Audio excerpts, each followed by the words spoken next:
It opens with a sigh, as if it's been waiting. Inside, wrapped in faded silk the color of twilight, lies a photograph. Not glossy, not framed, just worn at the corners, the edges curling like leaves in autumn. A woman with dark eyes that still hold the warmth of summer, her arm around two small children, barefoot, laughing, sunlit. Sophia, Matteo, his wife, his children, his ghost. He doesn't touch the photo. Not yet. Instead, he lifts it gently, as if afraid it might dissolve in his hands. The glass is cracked, just slightly, near Leah's smile. He remembers that day. The beach. The tide was low. She had insisted they go, even though he had a board meeting in 2 hours. "Just 5 minutes," she'd said, her voice like honey over gravel. "5 minutes, Elias. That's all I ask." He'd nodded, checked his watch, kissed her forehead, quick, efficient, and told her he'd be back soon. He never came back. Not that day. Not for 7 years. A drop of water lands on the photo. He doesn't move, doesn't wipe it. He lets it blur the edges of his daughter's face. His throat tightens. He closes his eyes. "You always choose the next deal over us," she'd whispered the night he left. Not loud, not screaming, just quiet, like the last breath before the silence. He opens his eyes again. The rain hasn't stopped. Neither has the ache. He remembers how she used to hum while making coffee in the morning. A little tune, off-key, but so full of life it made the whole house feel alive. He used to pretend he didn't hear it, pretended he was too busy, too focused, too important. Now he hears it in every silence. He reaches into his pocket and pulls out a folded piece of paper. A single line, typed and signed, "Property at 1720 Seaview Lane, Santa Monica. Purchased under the name Sophia Vance. Estimated value, $3.2 million. He doesn't know how he got it. Private investigator? A leak in the system? He doesn't care. He only knows one thing: he didn't believe it. Not at first. Not until he saw the photos. The house, the garden, the little wooden swing hanging from the old oak tree, and the piano, a grand piano, tucked beside the window, sunlight pooling on its lid like a blessing. She had a piano. She never had one before. He remembers the day they moved into their first apartment together. She'd stood in front of the cracked wall, staring at nothing, her hands clasped tight. "One day," she'd said, "I'll have a piano, and my children will learn to play." He'd smiled, kissed her temple, and said, "Someday, mi amor, when we're rich." She never asked him again. And now she's not just rich. She's free. He stands slowly, the photo still in his hands, and walks to the window. Outside, the city glows neon, sharp, endless. He thinks of her in that house, maybe sitting at that piano right now, her fingers moving slowly, softly, teaching her daughter how to make music out of silence. He thinks of Matteo, 15 now, tall, quiet, probably hating him. He thinks of Leah, 8, with her mother's eyes and her father's stubbornness, and wonders if she still draws hearts in the corners of her drawings. He wonders if she remembers him. He wonders if she ever forgave him. The rain grows heavier. The streetlights flicker. Somewhere a car door slams. A dog barks. Life goes on. But here, in this room, in this moment, time has stopped. Elias lowers his forehead to the cold glass. "I'm sorry," he whispers. The words don't echo. They don't need to. They're not for the room. They're for her. For the woman who loved him with everything she had, and kept loving even when he stopped showing up. Even when he stopped being worthy. He doesn't know what he'll do tomorrow. He doesn't know if he'll go to Santa Monica. He doesn't know if she'll open the door. But for the first time in 7 years, he doesn't want to run. He wants to remember. He wants to be seen. He wants to be forgiven. Even if it's too late. Even if she never answers. He holds the photo tighter.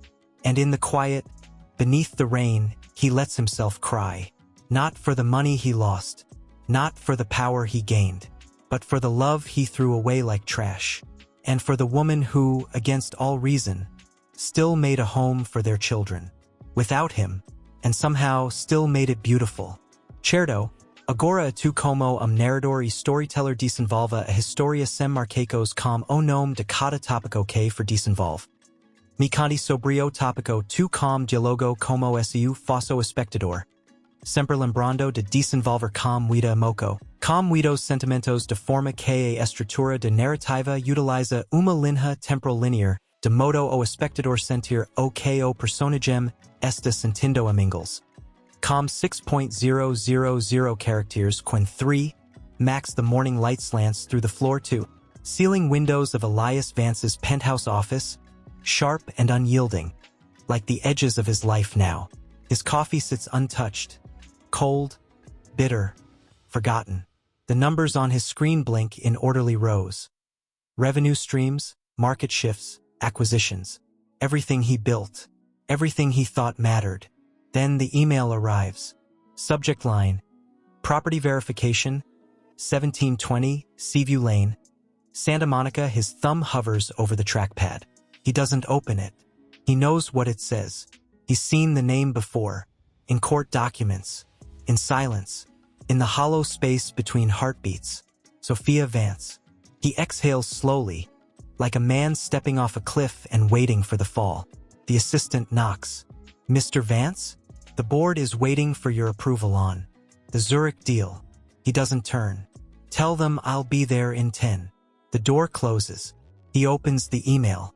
Attached, a property deed, a satellite image, a tax record, and a single photo taken from the street through the trees. It's her house. Not just any house. Their dream.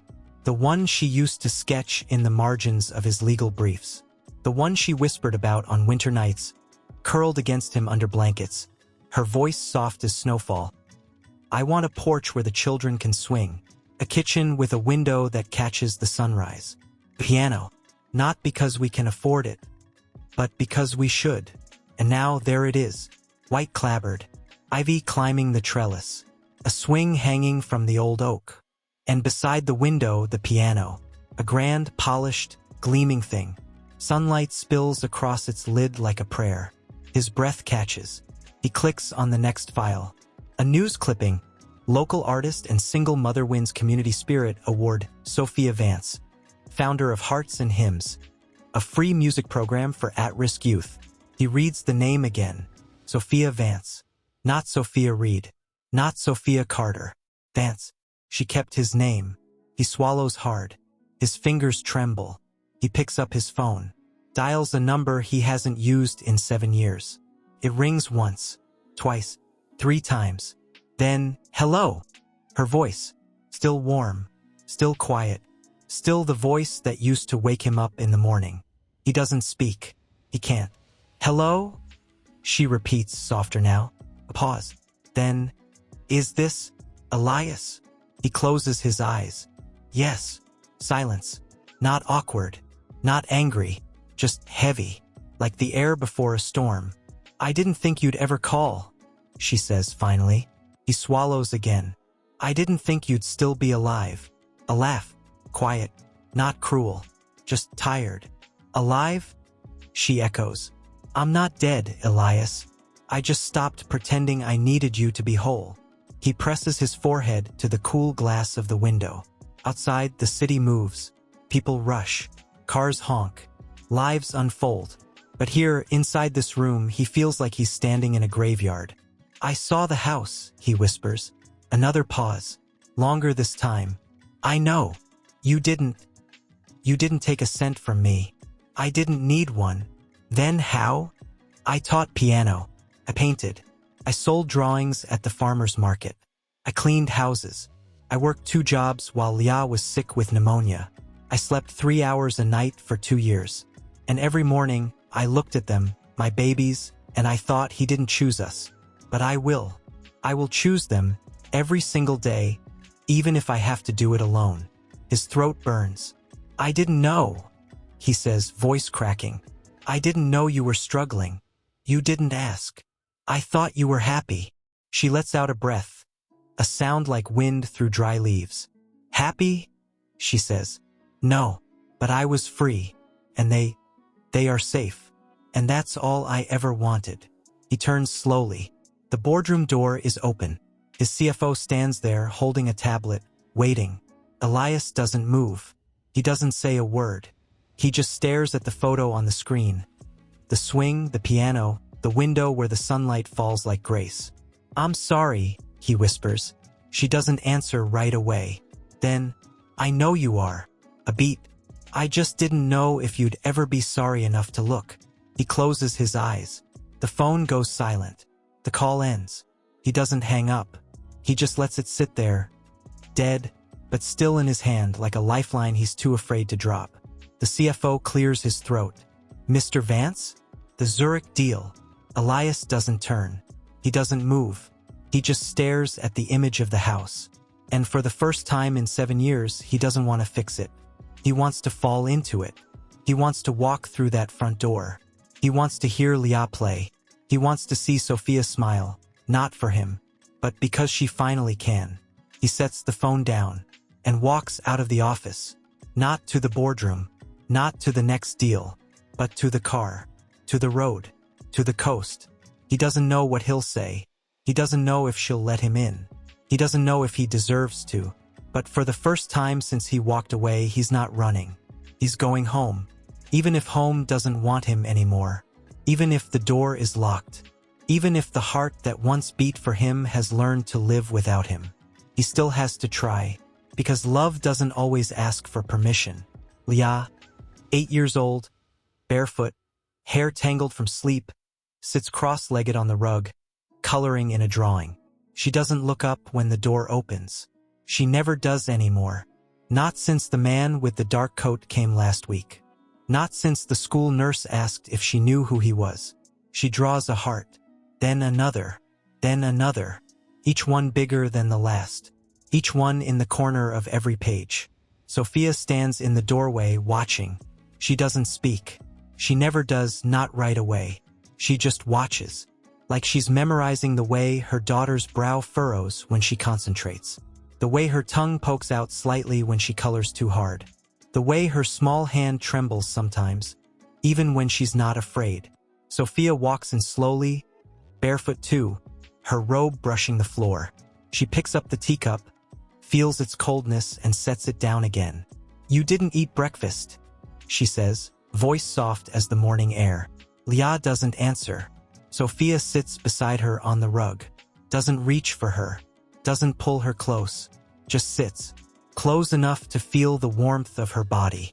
Close enough to know she's still there. After a long silence, "Do you think he remembers how I used to sing to you?" Leah asks, her voice so quiet it almost disappears. Sophia doesn't flinch.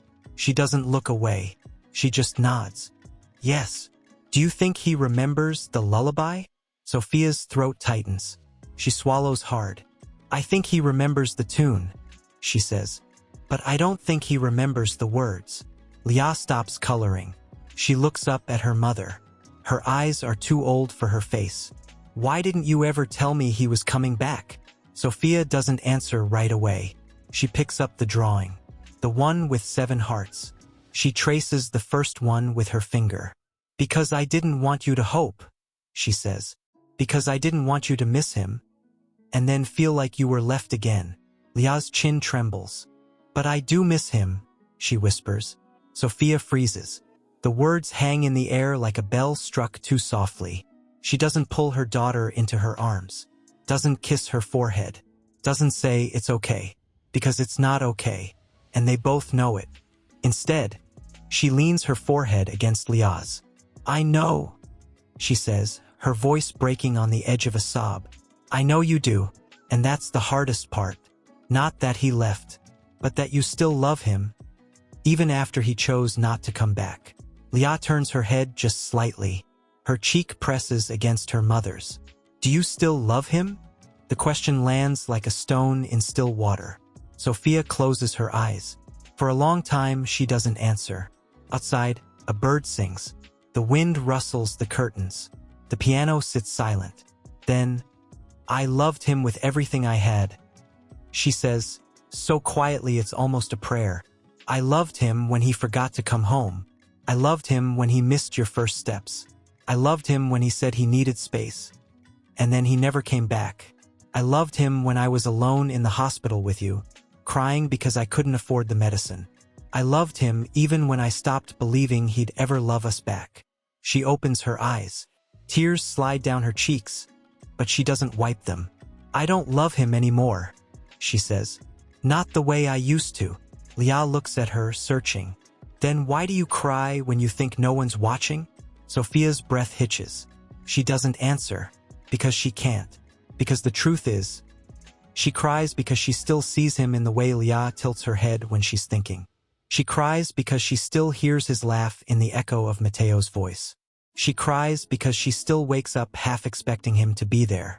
And she cries because even now, after all the silence, after all the years, after all the nights spent stitching together a life from scraps, she still wonders what if he had stayed. Leah reaches for her mother's hand. Small fingers, warm and sticky from crayon. She laces them together. I still love him, she says. But I don't need him to love me back to be okay. Sophia turns to her then. Really turns. And for the first time in 7 years, she sees not just her daughter, but the woman she's becoming. Strong, quiet, unbroken. I'm proud of you, Sophia whispers. Leah smiles. Not big, not bright, just small, just real, just enough. She picks up her crayon again and draws another heart, this one bigger than all the rest. And beside it, in shaky letters, I hope he finds peace. Sophia doesn't ask what she means. She already knows. Down the hall, in the bedroom, Mateo stands by the window, staring out at the ocean. He's holding something in his hand, a crumpled envelope. He didn't open it. He doesn't need to. He knows who it's from. He knows what it says. He knows what it means. He closes his eyes. And for the first time since he was 10, he doesn't hate him. He just wonders, does he know how much we lost? Outside, the wind carries the sound of the piano. Leah's fingers, clumsy, hesitant, playing the first notes of the lullaby.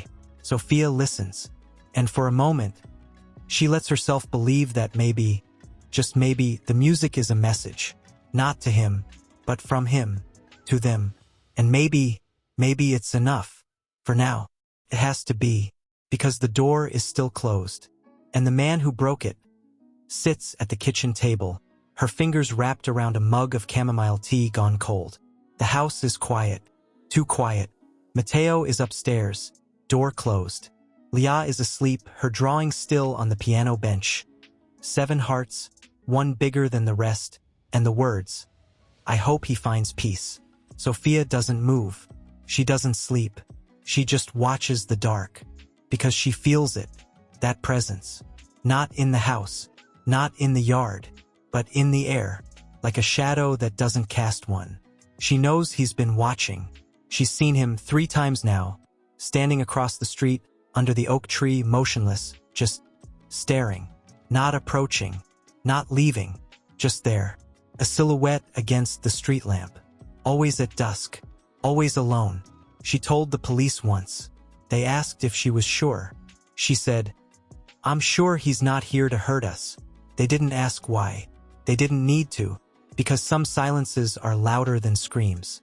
This morning, she found a small envelope taped to the mailbox. No stamp, no return address, just her name, Sophia Vance, written in neat, precise script. Not his handwriting. Not the way he used to write her name in the margins of his notebooks, all loops and urgency. This was controlled, careful, like he was afraid to touch her name with his own fingers. She didn't open it. Not yet. She left it on the counter beside Leah's drawing. Now, as the clock ticks past midnight, she reaches for it. Her fingers tremble. She peels back the flap. Inside, a single sheet of paper and a check for $50,000. Made out to Leah Vance, Music Scholarship Fund. No signature, no note, just the number. And beneath it, typed in small, sterile font, I don't know how to say I'm sorry, but I know how. To pay for her lessons. Her breath stops. She doesn't scream. She doesn't cry. She just stares. At the check. At the words. At the silence between them. He didn't come to apologize. He didn't come to ask for forgiveness. He came to buy her back. Her hands shake so hard the paper rattles.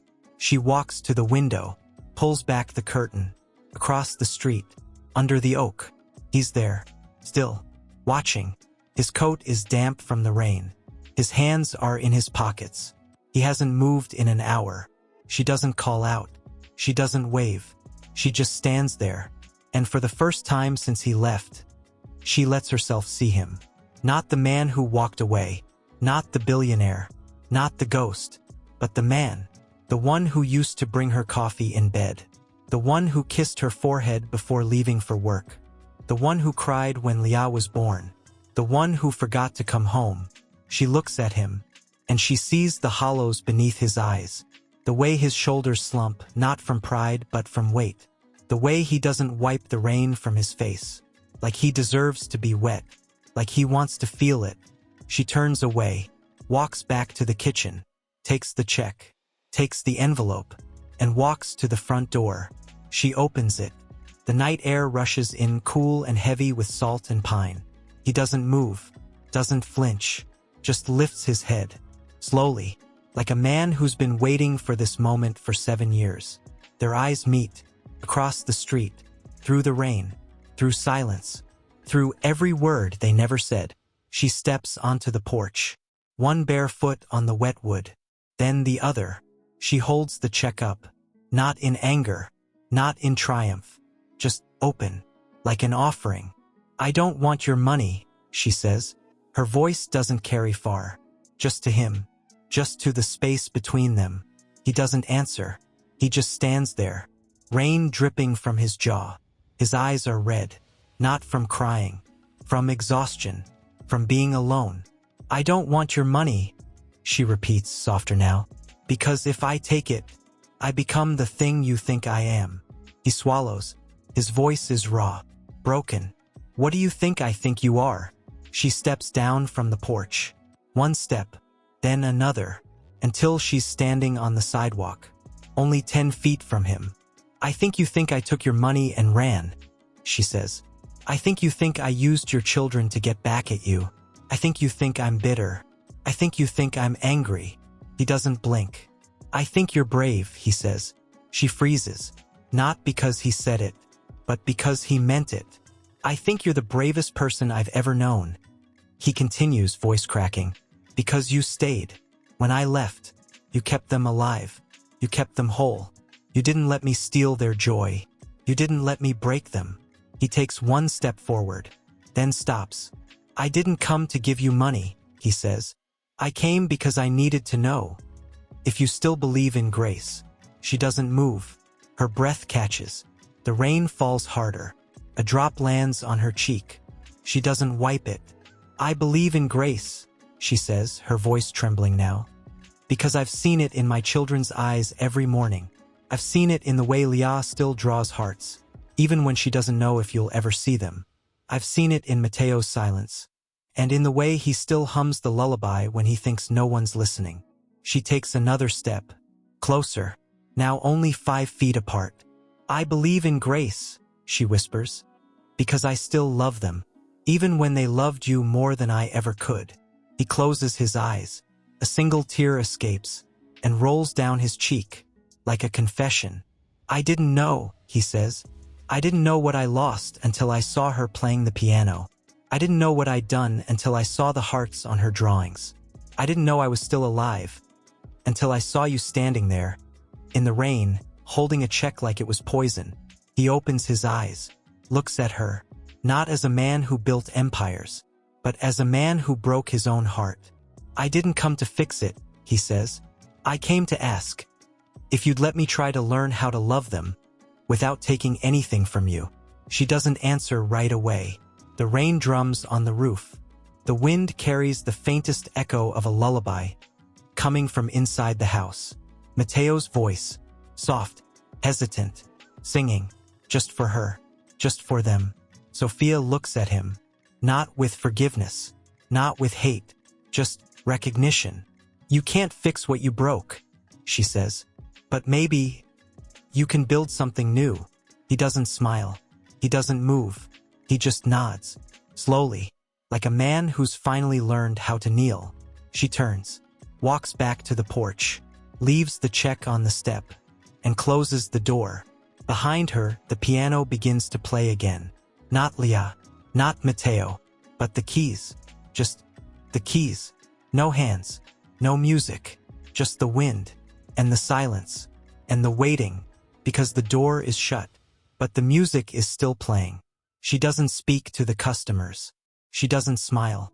She just waits, like she's holding her breath. Today, she's wearing her mother's old cardigan. Too big, sleeves rolled twice, and her hair is tied in two messy buns. She doesn't look up when people pass, doesn't call out, doesn't beg, just sits, quiet, still, like a child who's learned that hope is dangerous. Elias stands at the edge of the crowd. He didn't plan to come. He didn't tell anyone. He just woke up at 4 a.m. and drove. He's dressed in a dark coat, collar turned up, hands shoved deep in his pockets. He doesn't look like a billionaire. He looks like a man who's been sleeping in his car. He watches her. For 10 minutes, 20, 30, she doesn't move. A woman in a sun hat stops, picks up a drawing, a blue ocean with a tiny sailboat, and holds it to her chest. "How much?" she asks. Leah doesn't answer. She just points to the price taped to the corner. $5. The woman smiles, pulls out a $5 bill. Leah takes it, doesn't say thank you, doesn't look up, just slides the drawing across the table. The woman kisses her forehead. "Thank you, sweetheart," she whispers, and walks away. Leah doesn't react, not even when the woman's hand brushes her hair. Elias's chest tightens. He steps forward, then stops. He's too close. He knows it. He sees the way the other vendors glance at him, curious, wary. He sees the way Leah's shoulders tense, just slightly, as if she feels him before she sees him. He doesn't speak. He doesn't move. He just watches. Then, a little boy, maybe 6, tugs his mother's sleeve. "Mom, look, the girl with the hearts." The mother glances over, smiles. "Isn't that sweet?" Leah doesn't look up, but Elias does, and for the first time he sees it. The drawing the boy is pointing to. It's new, not yet sold. A house, white walls, a red door, a swing, a piano, and beside the house 2 figures, one tall, one small, holding hands, and beneath it, in careful, childlike letters, "I drew him so he won't forget." Elias freezes. His breath stops. He doesn't remember moving, but suddenly he's there, beside her table, not too close, not too near, just close enough. Leah doesn't look up, but her fingers still. The pencil in her hand trembles. He clears his throat, softly, just enough to be heard. I like your drawing," he says. She doesn't answer. He swallows, takes a step back. "I'm sorry," he says. "I didn't mean to startle you." Still silence. He looks down at the drawing again, at the 2 figures, at the heart drawn above the house. He reaches into his pocket, pulls out a $20 bill, places it gently on the table, beside the drawing. He doesn't say anything, just turns, starts to walk away, and then her voice, small, quiet, like a secret meant only for the wind. "Why didn't you come last year?" He stops, doesn't turn, doesn't breathe. I didn't know where to start," he says, voice raw. "You could have started with my birthday," she says. He closes his eyes. "I didn't know what day it was." A pause. Then, "You didn't even ask." He turns, slowly, and for the first time she looks at him, not with anger, not with fear, just sadness, the kind that doesn't scream, the kind that just sits. "I asked Mom," she says. "I asked her if you'd come. She said, maybe, so I drew you a birthday card. I colored it with all my crayons. I even made a cake out of Play-Doh. I put a candle on it. I waited for you to come." Her voice cracks. "I waited until midnight." She looks down. Her fingers trace the edge of the drawing. "I cried," she whispers, "because I thought, if you loved me, you'd come." Elias doesn't move. He doesn't speak. He just stands there, And for the first time since he walked away, he feels the weight of every birthday he missed, every bedtime story he forgot, every soccer game he didn't attend. Every time she looked out the window, and no one came, he takes a step forward, then another, and kneels, not like a man trying to impress, not like a man trying to buy love, but like a man who has nothing left to offer, except the truth. "I didn't know how to be a father," he says, voice breaking. "I thought love was providing. I thought if I gave you money, you'd be safe. I thought if I worked harder, you'd be proud. But I didn't know that love is showing up." He looks at her, really looks, at the freckles on her nose, at the way her eyes are the same shade as Sophia's, at the way her lips tremble when she's trying not to cry. "I'm sorry," he whispers. "I'm so sorry I wasn't there." She doesn't cry. She doesn't run. She just looks at him. And then she picks up the $20 bill, takes the drawing, and places it in his hands. "You can have it," she says. He blinks. "Why?" "Because I don't want you to forget." He looks down, at the drawing, at the two figures, at the heart, and then he looks up, and for the first time he sees himself in it. Not as a man, not as a billionaire, but as a father, who didn't show up, but who's trying. Now, she stands, walks to the end of the table, picks up another drawing, one she hasn't sold. It's darker. A boy standing alone on a porch, a house behind him, a window lit, and beneath it, "I wonder if he misses me too." She hands it to him. "Give this to Matteo," she says. He takes it. His hands shake. "Do you think he does?" She nods. "Every day." He looks at her, and for the first time he doesn't want to fix anything. He just wants to be there.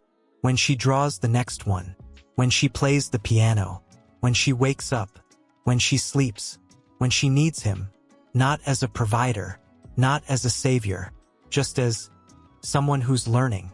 He stands, slowly, and for the first time in 7 years, he doesn't turn away. He stays, just there, watching, waiting, letting her decide. The market grows louder. The sun climbs higher. People laugh.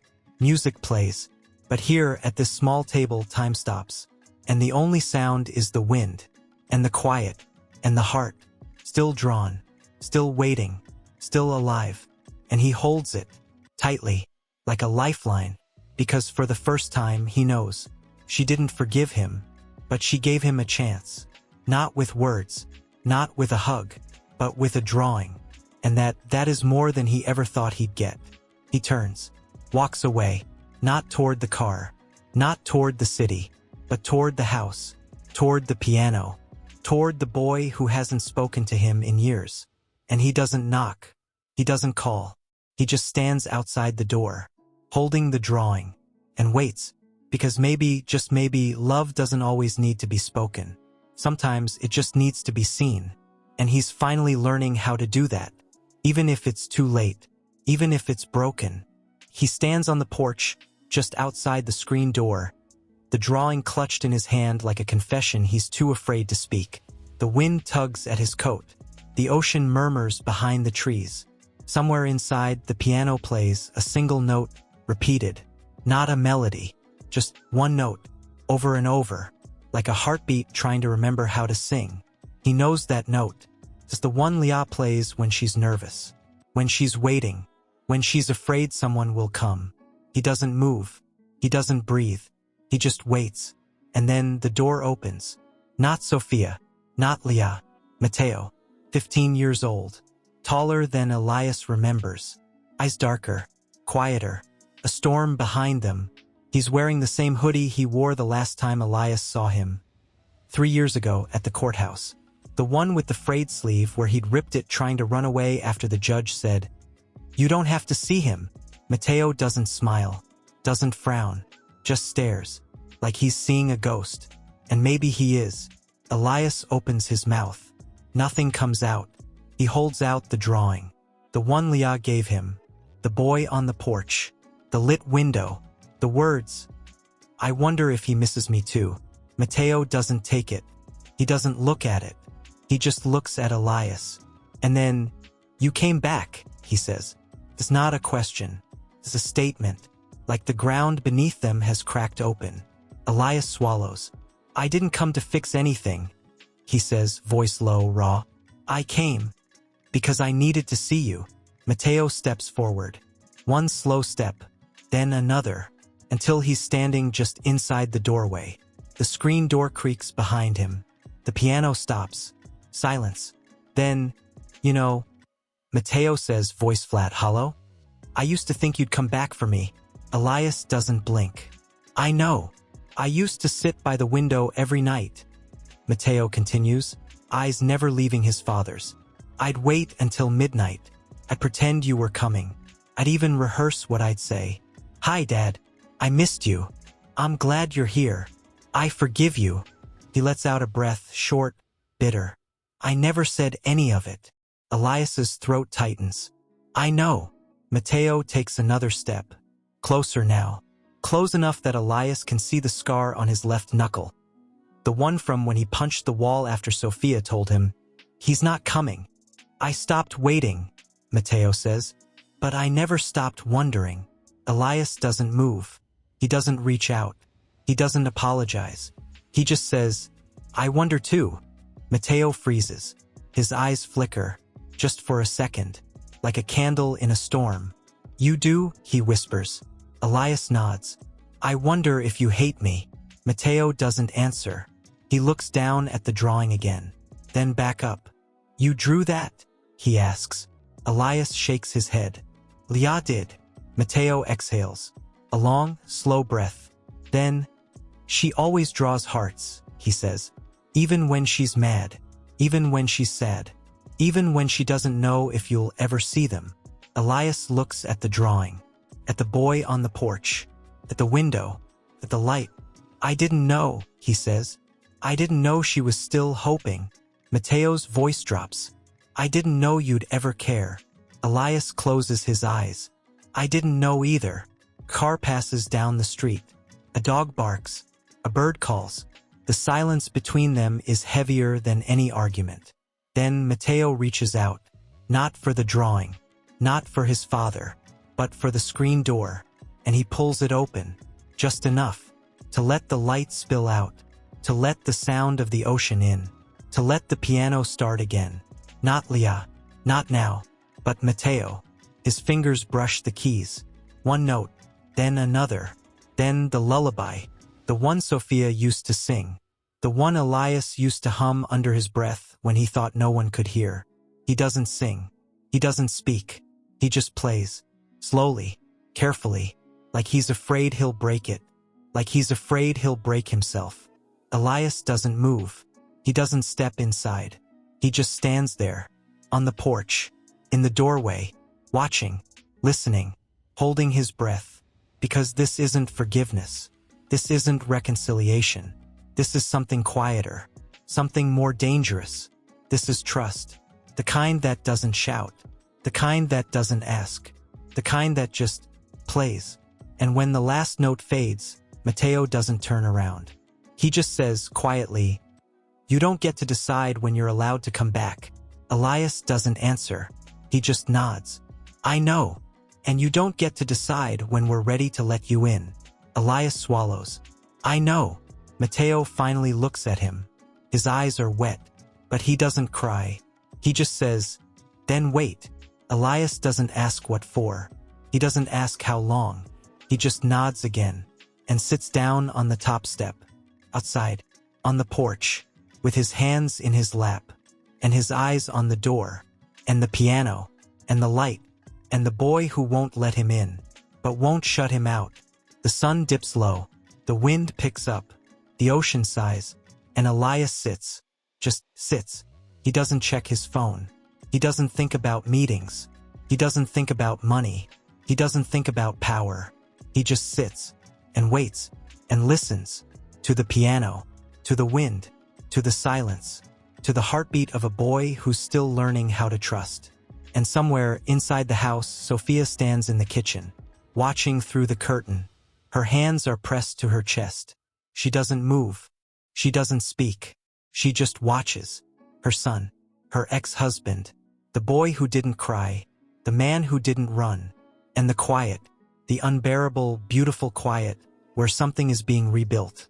Not with words, not with money, not with grand gestures, but with a single note, repeated, again, and again, and again. And for the first time, Elias doesn't need to fix anything. He just needs to be here. When the next note comes, when the next silence falls, when the door opens, not for him, but for them. And maybe, just maybe, that's enough. For now, it has to be. Because love doesn't always demand entry. Sometimes it just waits, outside the door. But the kind of quiet that hums, low, trembling, like a wire pulled too tight, vibrating just beneath the skin. Elias still sits on the porch step. Not because he's waiting to be invited in, but because he's learning how to be still. Mateo hasn't come out since he played the lullaby. The piano hasn't sounded again. The house breathes in silence. Inside, Sophia stands at the kitchen window, her fingers pressed to the glass, watching the man on the step. She doesn't move, doesn't call, doesn't close the curtain. She just watches, because she remembers how he used to sit like this years ago, after long nights at the office, waiting for her to say, "Come inside. You're tired." She didn't say it then. She doesn't say it now. But she doesn't turn away. Leah is upstairs, in her room, with the door closed. She hasn't come down since the market. She hasn't drawn a heart today. She hasn't played the piano. She hasn't spoken. She just sits on the floor, back against the bed, knees pulled to her chest, holding the drawing she gave Elias. The one with the two figures. The one where she drew him holding her hand. She stares at it. Not with hope. Not with anger. Just curiosity. Like she's trying to understand what a father looks like when he doesn't leave. When he just sits. Outside, Elias shifts. His leg is numb. His coat is damp. His eyes are heavy. But he doesn't stand. He doesn't check his watch. He doesn't reach for his phone. He just breathes. In. And then a creak. The floorboard above him. He doesn't look up. He doesn't move. He just waits. The stairs groan. Slow. Deliberate. One step. Then another. And then she's there. Yeah. In her nightgown. Hair messy.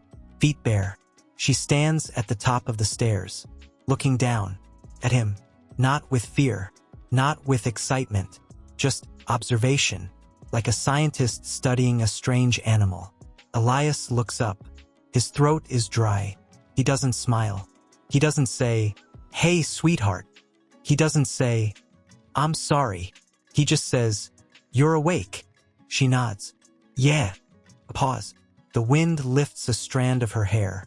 She doesn't brush it away. "I saw you," she says. "I know. You didn't go away." "No, why not?" He doesn't answer right away. He looks at his hands.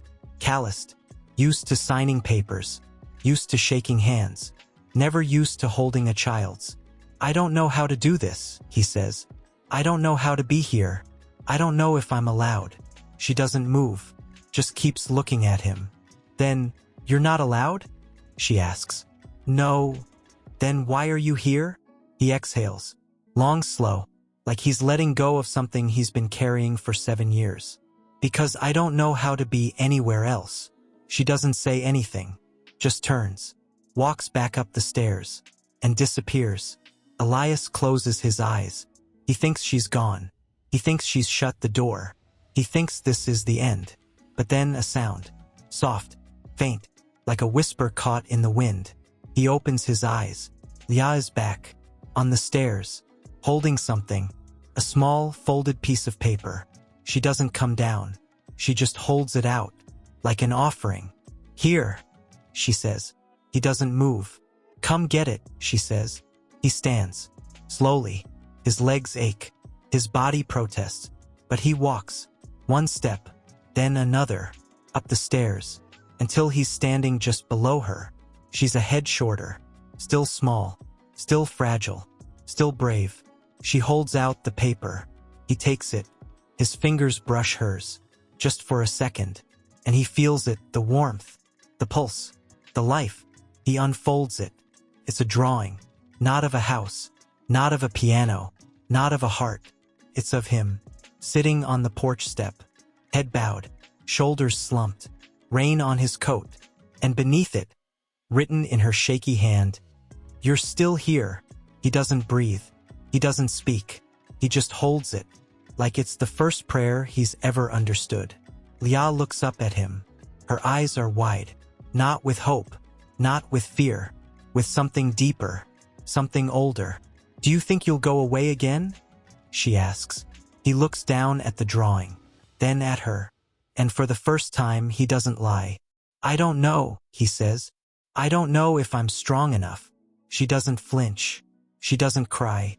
She just nods, as if she already knew. Then she reaches out and touches his cheek, just once, with the tip of her finger, gentle, warm, like a blessing. "I'll be here," she says, "every night, until you learn how to stay." He closes his eyes, and for the first time in 7 years, he doesn't want to run. He doesn't want to fix. He doesn't want to explain. He just wants to be held. By her, by the quiet, by the truth.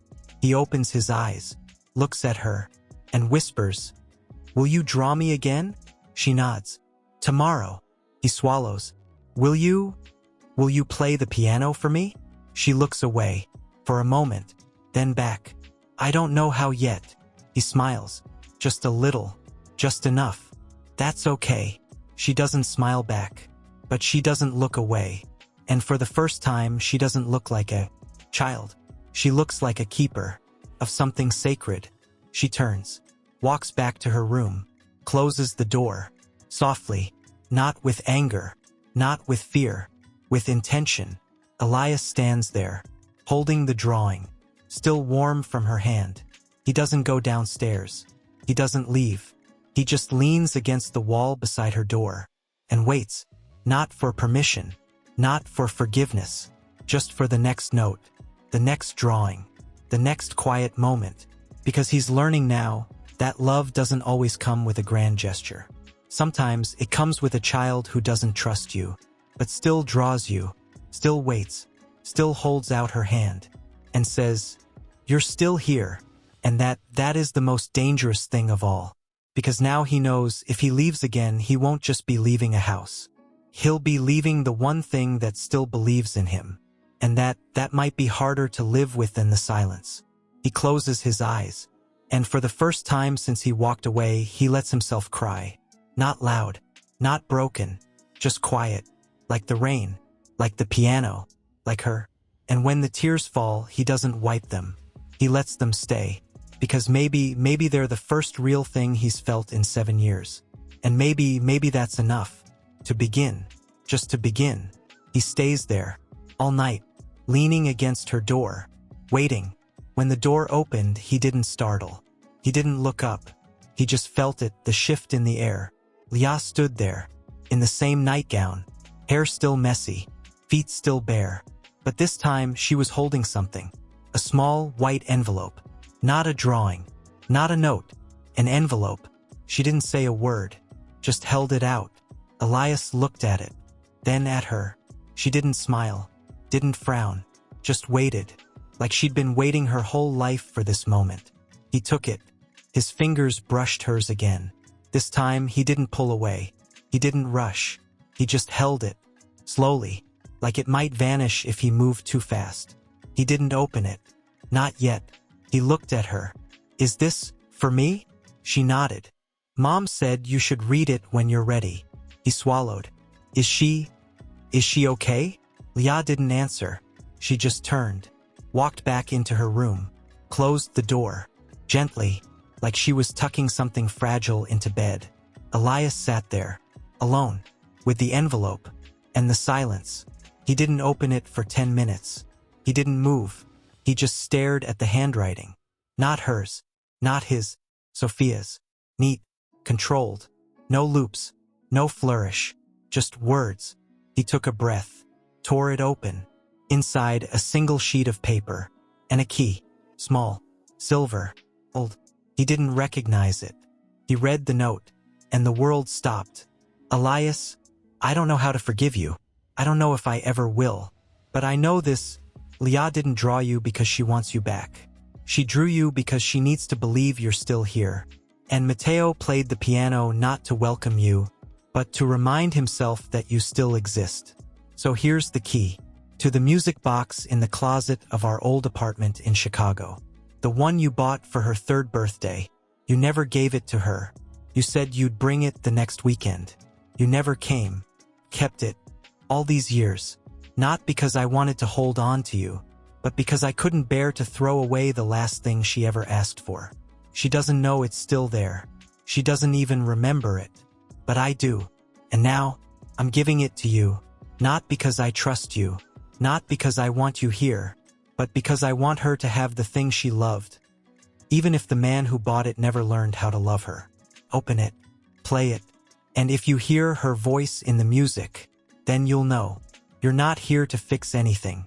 You're here to listen. Elias's hands shook. He didn't cry. Not yet. He just sat there. On the floor. With the key. And the note. And the silence. And the weight of 7 years. He remembered the music box. He remembered the day he bought it. He remembered the little girl, Leah, barely 3, with her arms stretched out, eyes wide as saucers, whispering, "Is it for me? Is it for me?"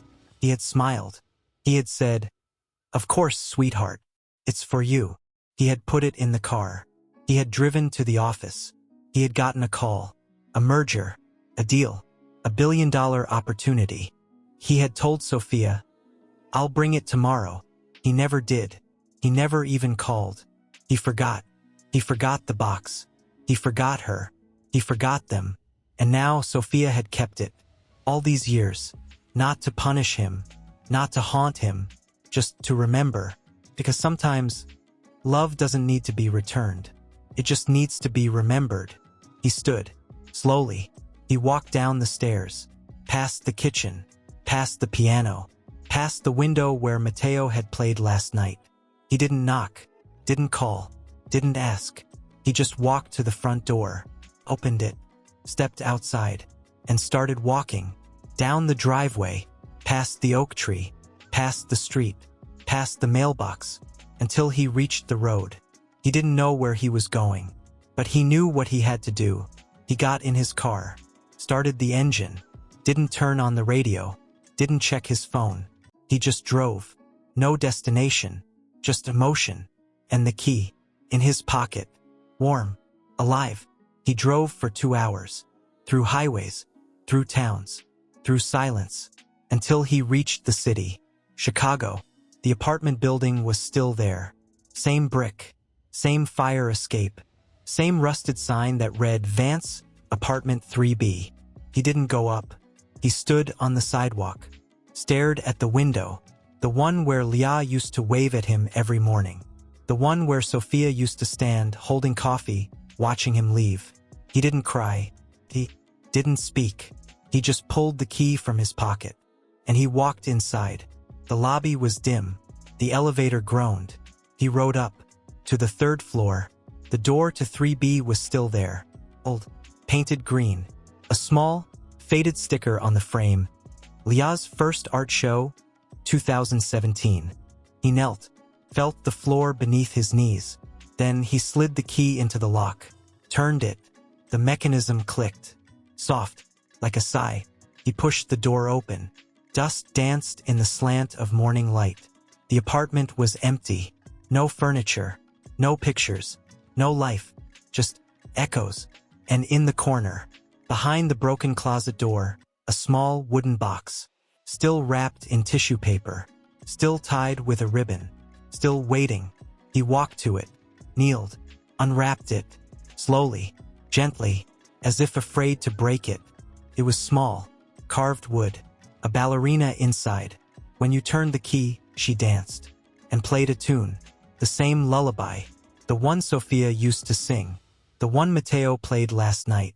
The one Leah still hums when she thinks no one's listening. He turned the key. Clicked. A single note. Then another. Then the music. Soft. Fragile. Perfect. The ballerina spun. Once. Twice. 3 times. And then a voice. Not from the box. Not from the past. From him, from his own throat, unbidden, unplanned, he began to sing, quietly, off-key, like a man who's never sung a lullaby before, but knows the words, because he heard them every night, for 3 years, before he forgot. Sleep now, my darling. The stars are your friends. The moon holds your dreams, and the wind sings your name. His voice cracked. On the last line, he didn't stop. He kept singing, until his throat burned, until his tears fell, until the ballerina stopped spinning, until the music faded, and the silence came back. Not empty, not cold, full of her, full of them, full of everything he lost. He sat there, on the dusty floor, holding the box, crying, not for himself, not for the money, not for the power, but for the child who waited, for the woman who kept, for the boy who played, for the girl who drew him, and for the father who didn't know how to stay until now. He didn't take the box. He didn't take the key. He left it there, on the floor, where it belonged, because some things aren't meant to be owned. They're meant to be remembered. He walked out, closed the door, locked it, and stood on the sidewalk, looking up, at the window, at the place where she used to wave. He didn't say goodbye. He didn't promise anything. He just whispered, "I'm listening," and for the first time he meant it. He turned, walked back to the car, started the engine, and drove home, not to fix, not to claim, not to ask, but to be, to sit, to wait, to listen, because he finally understood. Love doesn't always need a door to open. Sometimes it just needs someone to stand outside and sing, even if no one hears, even if no one answers, even if it's too late.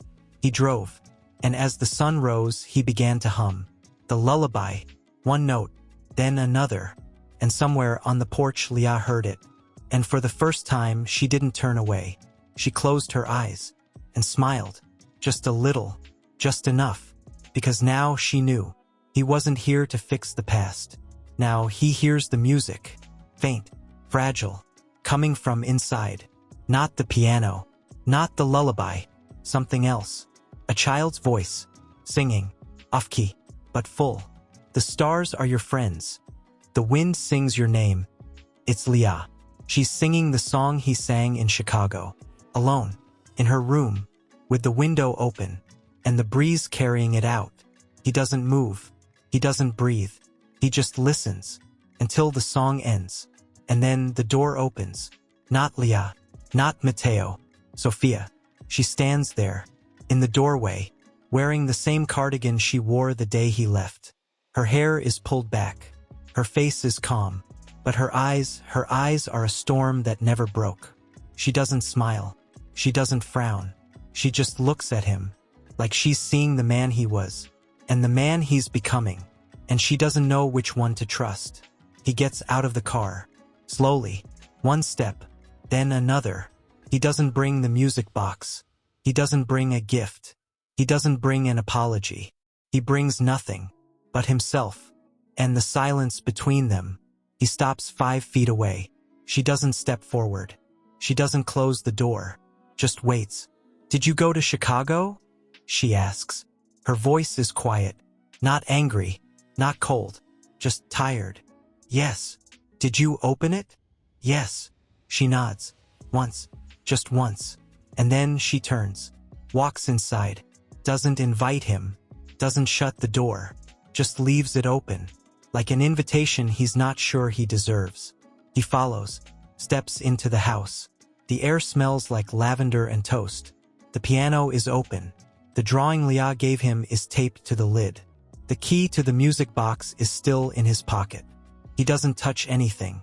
He just stands there, in the living room, where they used to eat dinner, where he used to sit at the head of the table, where he used to say, "I'm sorry I'm late," and she used to say, "You're always late," and then she'd kiss his forehead, and he'd forget. He closes his eyes. When he opens them, she's in the kitchen, pouring tea. 2 mugs, one for her, one for him. She doesn't ask if he wants it.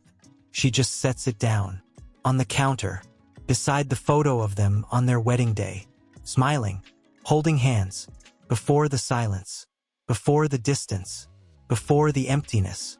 She doesn't look at him, just picks up her mug, sips, stares out the window. "I didn't think you'd come back," she says. "I didn't think I'd want to," he replies. She doesn't react, just sets the mug down, turns, looks at him. For the first time since he arrived, she lets herself see him, not as a man who left, not as a man who failed, but as a man who came, and sat, and sang, and cried, and didn't run.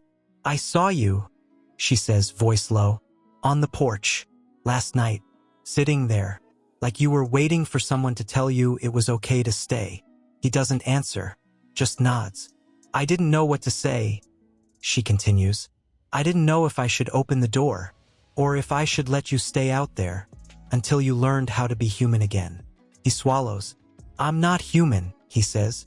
"Not the way I should be."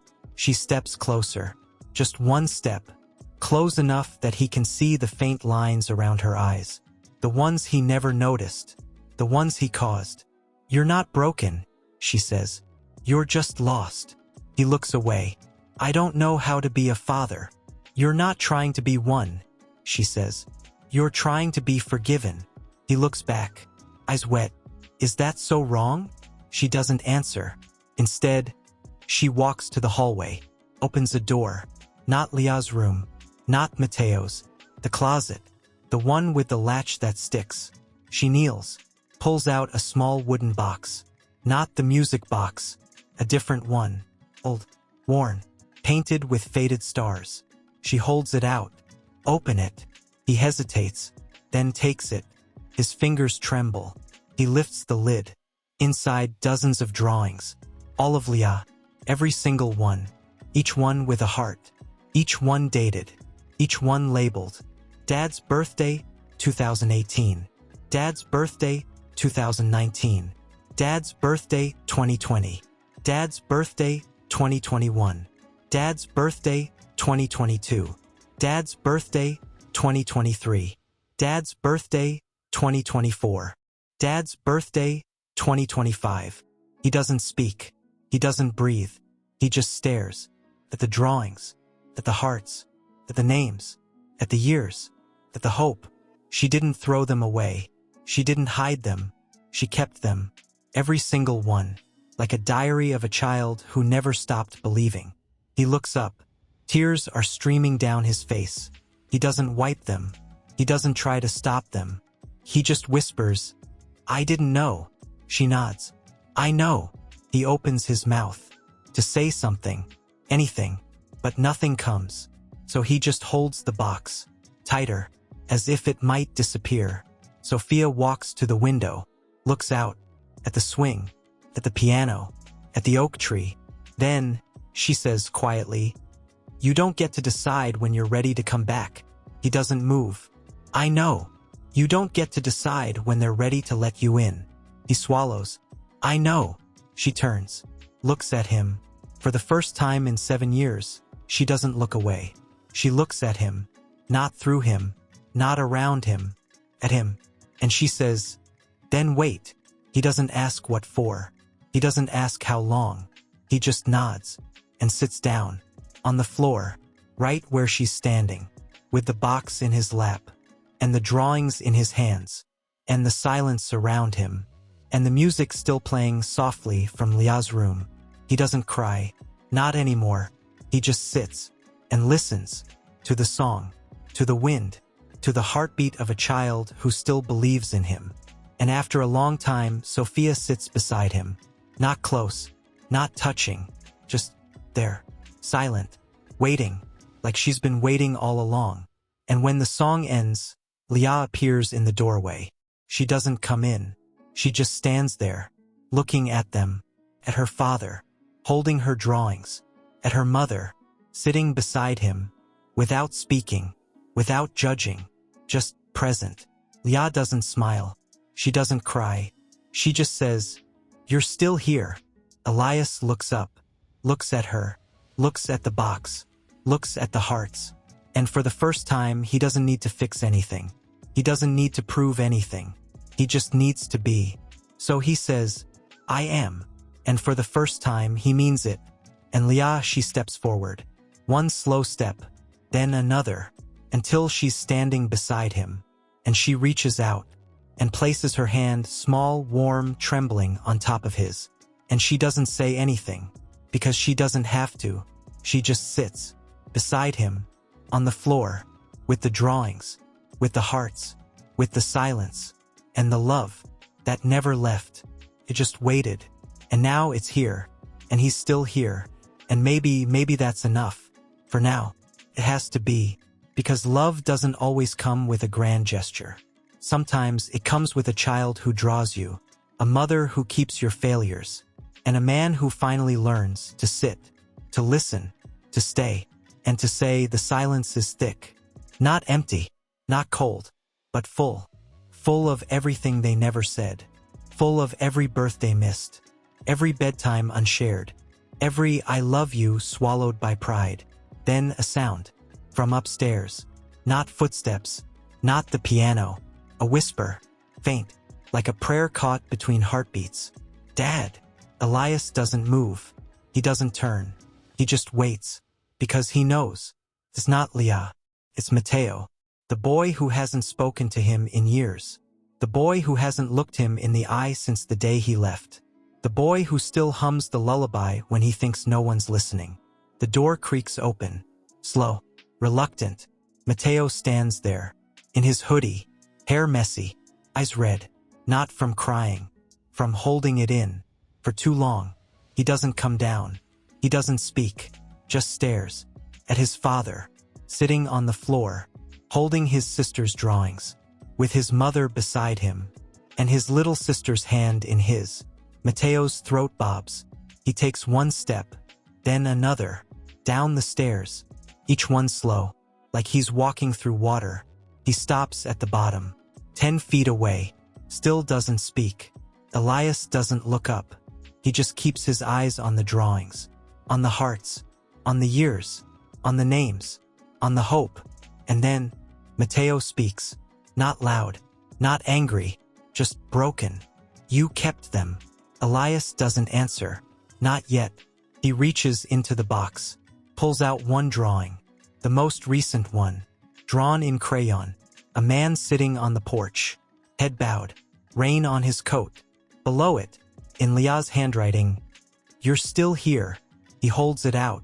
Not to Mateo. Not to Sophia. To the space between them. Mateo doesn't take it. He just looks at it. And then he looks at his father. For the first time. Really looks. At the hollows under his eyes. At the gray in his hair. At the way his hands shake. Not from weakness. But from weight. From regret. From trying. Mateo's voice cracks. "I didn't think you'd come back." Elias finally looks up. His eyes are wet. Not from tears. From truth. "I didn't think I'd want to." Mateo swallows. Then, "I didn't think you'd care." Elias exhales. Slow. Like he's releasing a breath he's held since the day he walked away. "I didn't think I did." Silence. The wind lifts the curtain. The piano hums a single note, soft, distant. Then Mateo steps forward. One step, then another, until he's standing beside Elias. Not above him, not above his father. Beside him, on the floor. He doesn't sit, just stands, looking down, at the drawings, at the hearts, at the names. He reaches into his pocket, pulls out something small, folded, torn at the corner. He doesn't hand it over. He just lets it fall. Into Elias's lap. It lands beside the box. A drawing. Not by Leah. By Mateo. Dark lines. A boy standing alone on a porch. A house behind him. A window lit. And beneath it. "I wonder if he misses me too." Elias doesn't breathe. He doesn't move. He just stares. At the drawing. At the words. At the boy who drew it. And then he reaches out. Not to take it. Not to hold it. Just to touch it. With the tip of his finger. Gently. Like it's made of glass. And if he moves too fast, it will shatter. "I didn't know you drew that," he whispers. Mateo doesn't answer. just looks at his father. And for the first time, he doesn't look away. "I didn't want you to see it," he says. "I didn't want you to know I still thought about you." Elias closes his eyes. "I didn't want you to think about me." Mateo lets out a breath. Shaky, raw. "I didn't want to miss you." Elias opens his eyes, looks at him, really looks, at the boy who became a man, who learned to be quiet, who learned to be strong, who learned to love without being loved back. "I'm sorry," Elias says. Mateo doesn't say it's okay. He doesn't say "I forgive you." He doesn't say anything. He just nods, once, slow, and then he sits, on the floor, beside Elias, not close, not touching, just there, like a brother, like a son, like a man who's been waiting for this moment for 7 years. Leah doesn't move. She just leans into Elias's side. Her head rests against his arm. Sophia doesn't speak. She just watches. And for the first time, she doesn't feel the need to protect them, because they're protecting each other. Mateo reaches into his pocket again, pulls out a small, folded square, paper, yellowed, a child's drawing. He holds it out. This one is older, faded, drawn in crayon. A man, a woman, 2 children, all holding hands, standing in front of a house. And beneath it, "This is my family," written in shaky letters. Date, June 12, 2018. The day before Elias left. The day before the silence began. Elias takes it. His fingers tremble. He remembers that day. He remembers drawing it with Leah. He remembers laughing. He remembers thinking, "This is what I built." He remembers walking out the door. And forgetting. He looks at Mateo. And whispers, "I didn't know you kept this." Mateo looks down. "I didn't know you'd ever want to see it." Elias opens his mouth, closes it. Then he reaches out, not to take anything, not to fix anything, just to touch Mateo's hand. On the floor, between them, just his fingers, just the edge. Mateo doesn't pull away. He doesn't flinch. He just lets it be. And for the first time, Elias feels it. Not guilt, not shame, not regret, but connection, like a thread, thin, frayed, but still there. And when Mateo finally speaks, his voice is quiet, like a secret meant only for the dark. "I didn't hate you." Elias looks up. "Then what did you feel?" Mateo looks at the drawing, at the family, at the house, at the hands. "I felt like I was waiting for you to come home." He pauses. Then, "But I didn't know if home was still here." Elias closes his eyes, and for the first time he doesn't try to fix it. He doesn't try to explain. He just says, "I'm here now." Mateo doesn't smile. He doesn't cry. He just nods.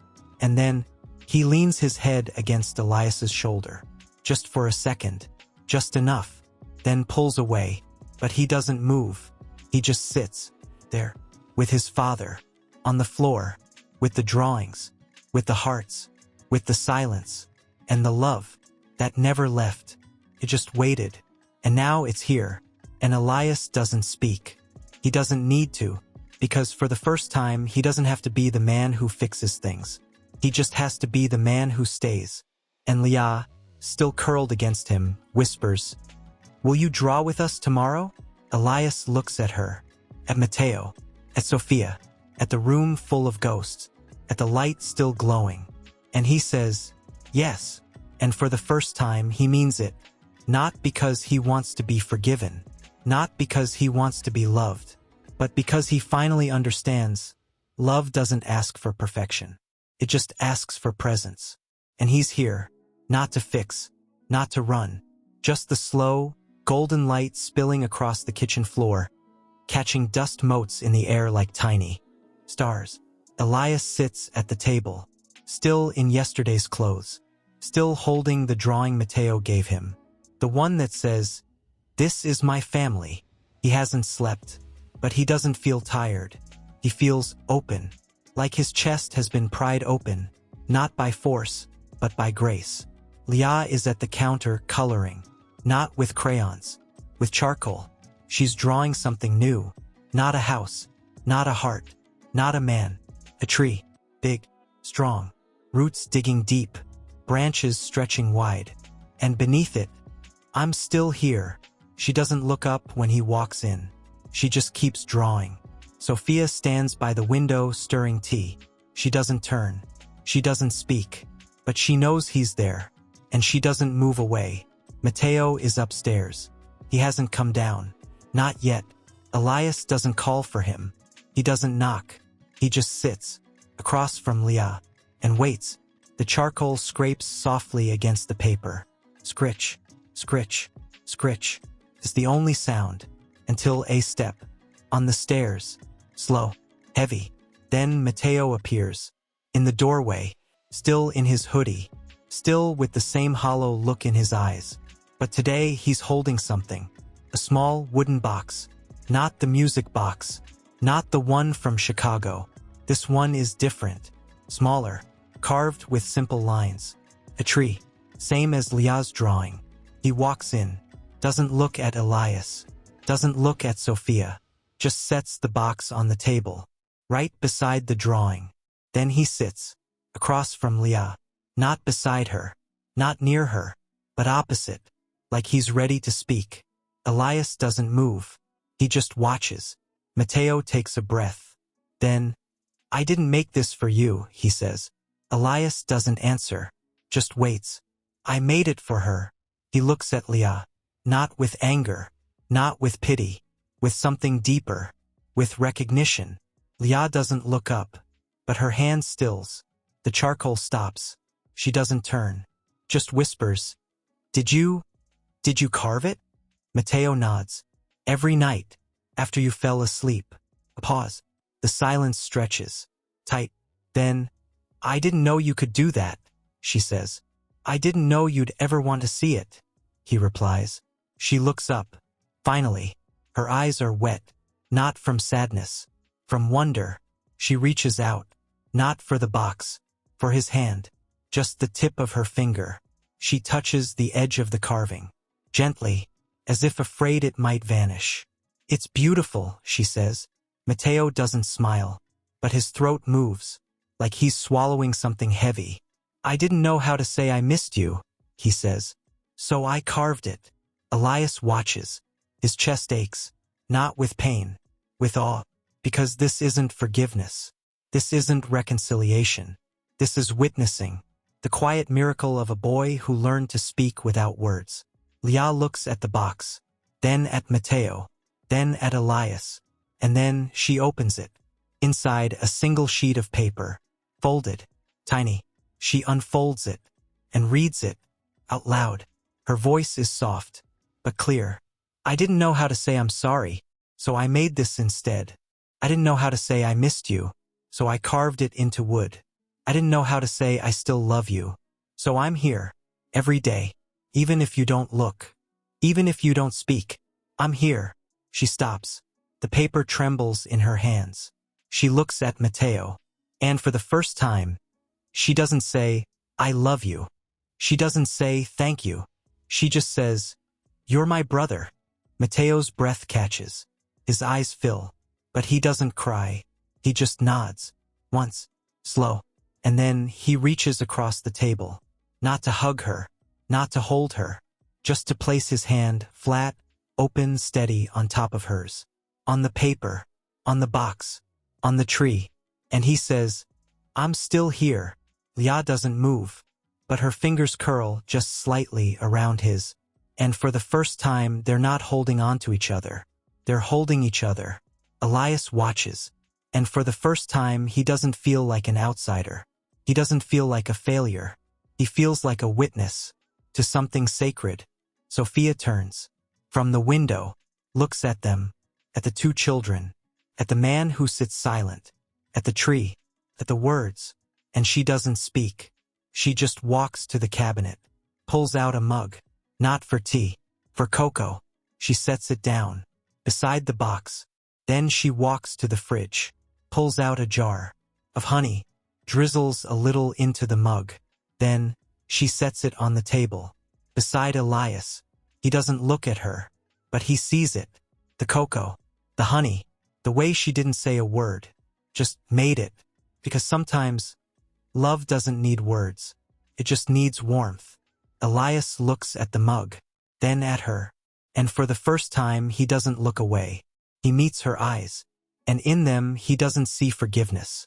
He doesn't see resentment. He sees acceptance. Not of him, of the silence, of the waiting, of the healing. She doesn't smile, but her eyes soften, just a little. And then she sits at the table, not beside him, not beside Mateo, beside Leah, and she reaches out and places her hand warm, steady, real on top of theirs, on the tree, on the paper, on the hands. And she says, "Thank you," not to Elias, not to Mateo, to the silence, to the waiting, to the love that refused to die.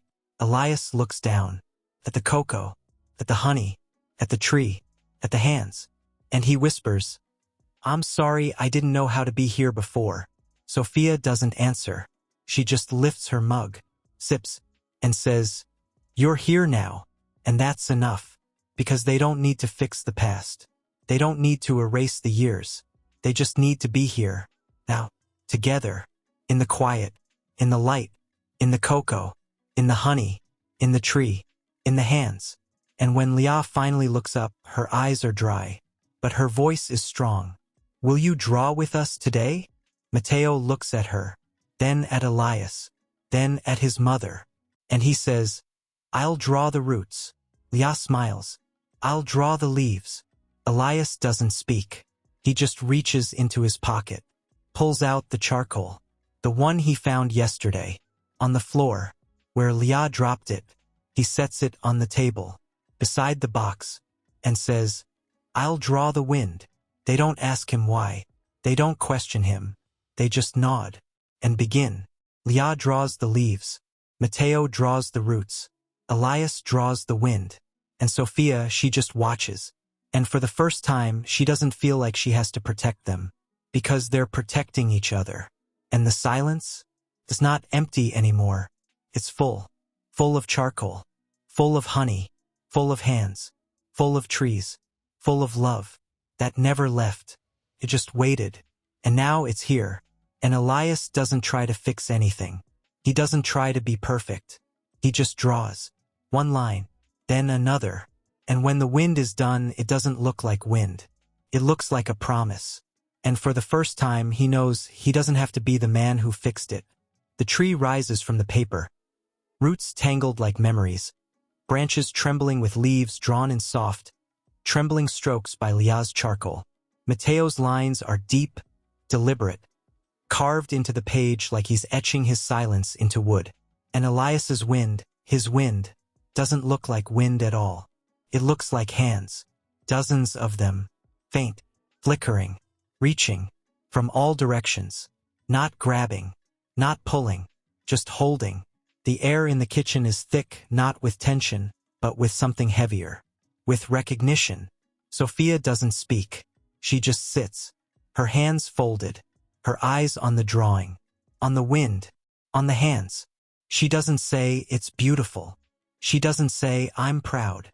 She doesn't say anything, because some things aren't spoken. They're felt. And right now, they're felt in the silence between breaths. Leah leans back. Her charcoal is smudged across her cheek. She doesn't wipe it. She just looks at the drawing. And then she looks at Elias. Not with hope. Not with fear. With curiosity. "Why did you draw the wind like that?" she asks. Elias doesn't answer right away. He looks at his own lines. At the fingers. At the spaces between. "I didn't mean to," he says, voice low. "I just felt like someone was trying to hold you." Mateo doesn't move, but his hand tightens on the edge of the table. Leah tilts her head. "Who?" Elias looks at her, then at Mateo, then at Sophia, then back at the drawing. "I don't know," he says. "Maybe the people who loved you even when they weren't there." A beat. The wind outside rustles the curtains. A single leaf taps against the glass. Then Mateo speaks. Not loud, not dramatic, just quiet. "I drew the roots," he says, "because I didn't want you to fall." Leah doesn't answer. She just reaches out, slowly, and touches the roots with her fingertip. Then, she lifts her hand and places it on the wind, on the hands, on Elias's lines, and whispers, "I didn't fall." Mateo looks at her. For the first time, he doesn't look away. He looks at her, like he's seeing her, not as his sister, not as a child, but as someone who survived. And he says, "I know." Elias watches them. His chest aches, not with pain, with awe, because this isn't a reunion. It's a resurrection. And he's not the one bringing them back. They're bringing him back. Sophia finally moves. She stands, walks to the sink, washes her hands, dries them, then walks to the bookshelf, pulls down a small, leather-bound journal. Old, worn. The cover is cracked. The spine is split. She doesn't open it. She just places it on the table, beside the drawing. Elias doesn't touch it. He doesn't ask. He just watches. Sophia sits again, looks at him, and says, "You never asked what happened after you left." He swallows. "No," she nods. "Because you didn't think you deserved to know." He doesn't deny it. He just looks down, at his hands, at the charcoal smudged on his thumb. "I didn't." She picks up the journal, opens it, not to read, just to show him. The first page, a date, June 17th, 2018, the day after he left, and beneath it a single line, in Sophia's handwriting. "Today I learned how to be alone, and I learned how to love them without you." Elias's breath catches. He doesn't speak. He just stares. Sophia turns the page. Another date, October 3rd, 2018. "Leah asked me today if you'd come back. I told her, I don't know." She cried. I held her. I didn't cry. I didn't want her to think I was broken. Another page, February 14th, 2019. "Mateo didn't speak for 3 weeks. He didn't eat. He didn't look at me. I thought he was angry. Turns out he was afraid. Afraid that if he loved you, you'd leave again. So he stopped loving you. And then he stopped loving himself." Elias's throat closes. He doesn't wipe his eyes. He doesn't look away. He just keeps reading, page after page. Each one a wound. Each one a whisper. Each one a truth he never knew. May 12th, 2020. Leah started drawing hearts. Every day. I didn't ask why. I just let her. I thought she was trying to remember you. Now I think. She was trying to remind herself that love still exists. November 5th, 2021. Mateo started playing the piano again. He didn't tell me. I heard it at 2 a.m. It was the lullaby. He played it 3 times. Then he cried. I didn't go in. I sat outside the door. And I cried too, because I didn't know how to fix it. But I knew how to be there. The last page, newer, written just last night. He's here, not to fix, not to apologize, just to be. And for the first time, I don't want him to leave. The journal closes. Sophia doesn't look at him. She looks at the drawing, at the tree, at the wind, at the hands.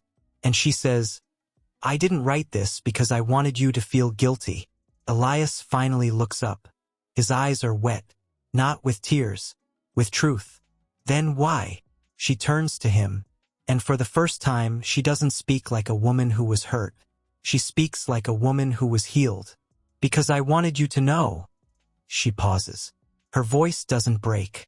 It deepens, like a river finding its bed. "That you didn't break us." She reaches out, not to touch him, but to touch the drawing, to the wind, to the hands, to the love that stayed. Elias doesn't move. He just looks at her, and then he looks at the journal, at the words, at the truth, and he whispers, "I thought I did." Sophia doesn't say, "You didn't." She doesn't say, "I forgive you." She just says, "You're here now." And that's all she needs to say, because the truth isn't in the past. It's in the present, in the charcoal, in the honey, in the cocoa, in the tree, in the wind, in the hands, and in the silence that no longer feels empty, feels sacred. Leah reaches for the journal, opens it, looks at the last page, then looks at Elias, and says, "Will you write something?" He doesn't answer right away. He looks at the empty page, at the blank space, at the weight of 7 years. He takes the pen, holds it. His hand shakes, not from fear, from reverence. He writes, slowly, carefully, not a sentence, not a paragraph, just one line. "I'm learning how to be here." He sets the pen down, doesn't look up, doesn't speak, just waits. Sophia reaches over, takes the journal, looks at his words, and for the first time she smiles. Just a little, just enough. Not because he fixed it, not because he apologized, but because he didn't run, because he stayed, because he wrote, because he tried. She closes the journal, places it back on the shelf, then walks to the window, looks out, at the swing, at the piano, at the oak tree, and she says, "Tomorrow we'll draw the sky." Leah smiles. "I'll draw the clouds." Matteo nods. "I'll draw the stars." Elias looks at them, at his children, at the woman who kept them alive, and he says, "I'll draw the light." And for the first time he doesn't say it like a promise. He says it like a prayer. And the room doesn't answer, but the wind does. It lifts the curtain. It brushes the drawing, kisses the tree. And for the first time, it doesn't feel like goodbye. Feels like beginning. And Elias, he doesn't move. He doesn't speak. He just sits and listens to the silence, to the love, to the light. And he knows not with the rush of a meeting, but with the quiet, soft, slow, sacred of a house that breathes. He doesn't remember falling asleep. He only remembers sitting at the table, with the journal, with the drawing, with his children, with Sophia, and then nothing, just darkness. And now the first light is slipping through the blinds, golden, gentle, like a hand brushing his forehead. He sits up, on the couch. He doesn't know how he got here. He doesn't remember leaving the kitchen. But he's not alone. Leah is curled beside him, her head on his chest, her hand still clutching the charcoal, her breathing slow, even, peaceful. He doesn't move. He doesn't breathe. He just watches her. The way her eyelashes flutter, the way her hair sticks to her cheek, the way her lips part slightly, as if she's dreaming of something sweet. He doesn't dare touch her. Not yet. Not until she wakes. Not until she chooses to be held. The house is silent, but not empty, because he hears it. The piano, faint, from upstairs. Not Leah. Not Matteo. Sophia. She's playing. Not the lullaby. Not Chopin. Something new. Slow. Open. Like a prayer without words. He doesn't get up. He doesn't go to her. He just lies there, with his daughter, and listens. The music rises, soft, then dips, then rises again, like waves, like breath, like a heart learning to beat again. And then a voice, not singing, just humming, low, untrained, but full. It's him. He doesn't mean to, but his throat opens, and the melody slips out, unbidden, unplanned, just there, a harmony, to her song. He stops, immediately, afraid he's ruined it, afraid he's too late, afraid she'll hear, and shut the door. But she doesn't. The music doesn't stop. It just shifts, slows, and then she sings. One word, just one. Home. It's not loud. It's not perfect. But it's real. And it's for him. Elias closes his eyes. His chest aches. Not with pain. With belonging. He doesn't move. He doesn't speak. He just lets the music hold him. And then a small voice, from beside him. "Dad." Yeah. Eyes open. Still sleepy. Still soft. She doesn't sit up. Just turns her head. Looks at him. With no fear. No expectation. Just recognition. "You were singing," she says. He swallows.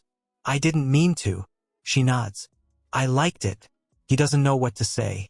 So he just whispers, "Me too." She smiles. Just a little. Just enough. And then she shifts, rolls onto her side, and presses her forehead to his. Just like she did when she was 3. Just like she used to. He doesn't move. He doesn't pull away. He just lets her. And for the first time, he doesn't feel like a guest in his own life. He feels like he belongs. The piano stops. Silence. Then the door opens. Not loudly, not dramatically, just softly. Sophia stands there, in her robe, hair loose, eyes tired, but not broken. She doesn't look at him. Not yet. She looks at Leah, at the way her daughter is curled against Elias. And for the first time, she doesn't look away. She walks in, slowly, sets a mug on the coffee table. Hot cocoa, with honey, just like last night. Then she sits, on the other end of the couch. Not close, not far, just there. She doesn't speak, just watches. The silence stretches. But it's not empty. It's full. Full of music. Full of warmth. Full of the quiet truth that love doesn't always need to be spoken. Sometimes it just needs to be felt.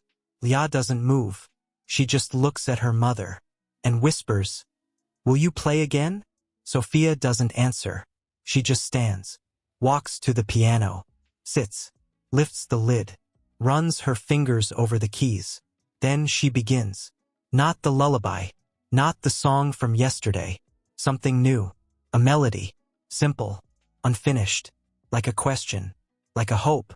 And then Elias starts to hum, again, not to impress, not to fix, just to join, just to say, "I'm here." Sophia doesn't stop. She doesn't look at him, but her fingers pause just for a second, and then she adds a harmony, just one note, just for him. He doesn't breathe. He doesn't move. He just lets it happen. And then the door opens again. Mateo, in his hoodie, hair messy, eyes still heavy, but his shoulders are straighter. His hands aren't clenched. He doesn't come in.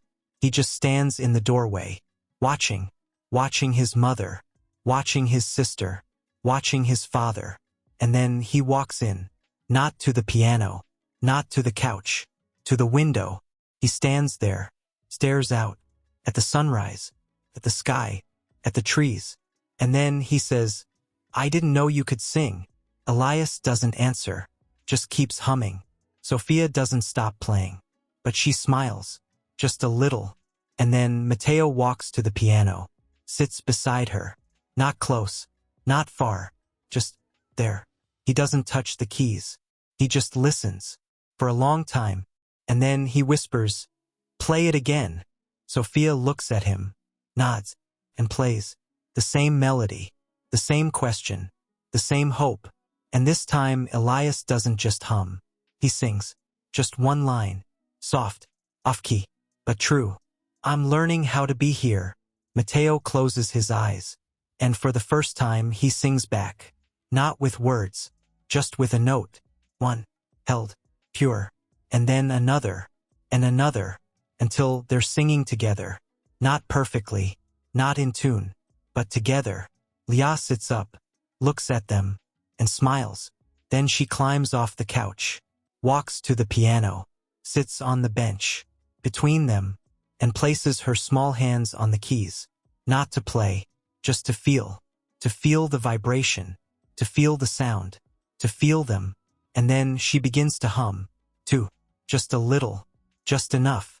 And for the first time, the house doesn't echo with silence. It echoes with music, with voices, with breath, with love. Not perfect, not polished, but real. And when the song ends, no one claps, no one speaks, no one moves. They just sit, together, on the bench, on the couch, at the window, in the light. And then Sophia turns to Elias, looks at him, really looks, and says, "You didn't run."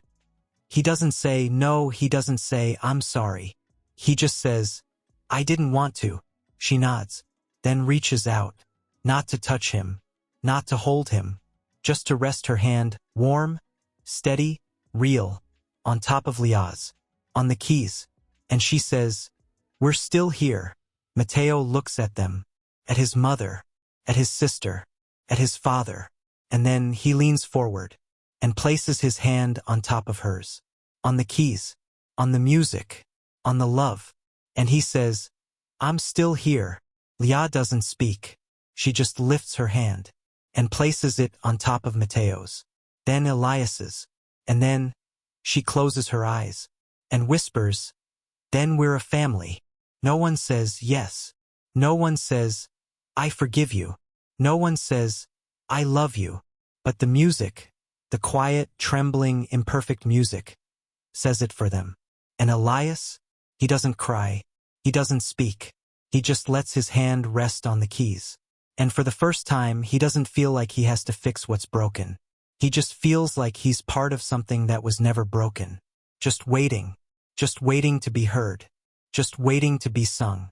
And when the sun rises higher, and the light spills across the room, they don't move. They don't leave. They just stay. Together. On the bench. In the light. In the silence. In the song. And for the first time, Elias knows he doesn't need to be the man who fixed it.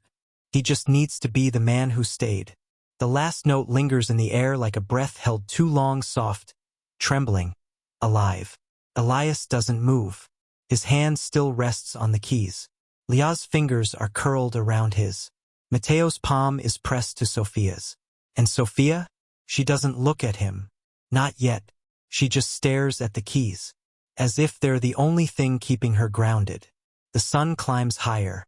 Golden light spills over the piano lid. Catches dust. Catches tears. Catches the quiet. Leah shifts. Her head tilts against Elias's shoulder. "Will you play something with us?" she asks. Not a request. Not a demand.